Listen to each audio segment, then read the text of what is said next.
Les opposants réunis au Front Touche pas à ma constitution font de la libération des prisonniers politiques l'une de leurs préoccupations. Après un sit-in refusé par le ministre de l'Administration se basant sur l'article 9.2 sur les manifestations au Togo, Touche pas à ma constitution se signale sur un autre front. Il va en campagne pour la libération des prisonniers politiques. Cette fois-ci sera la bonne. L'opposition réunie au sein de Touche pas à ma constitution dit dénombrer 92 personnes, prisonnières politiques au Togo. Pour se battre pour leur libération, les leaders de Touche pas à ma constitution ne sont pas prêts pour baisser les bras. Ils envisagent tenir très prochainement des meetings, sit-in sans oublier les plaidoyers pour exiger la libération des détenus. Et son coordonnateur, Nathaniel Olympio explique que la campagne répond à un principe très simple: on ne laisse pas un combattant blessé sur le champ de bataille et c'est ce que nous faisons. Nous revenons chercher nos blessés qui sont aujourd'hui en prison, explique Nathaniel Olympio,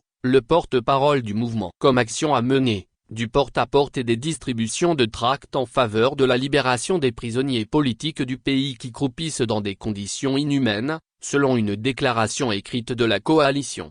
Selon M. Olympio cité par nos confrères d'Urfi, le front a dénombré 92 prisonniers politiques au Togo. 92. Vous savez, certains sont en prison depuis tellement longtemps que leurs enfants ne les reconnaissent pas. Prenons le cas de cette dame qui a eu la visite de son enfant, mais il ne l'a pas reconnu parce que ça faisait 5 ans que l'enfant est né et ça faisait presque 5 ans que la maman était en prison.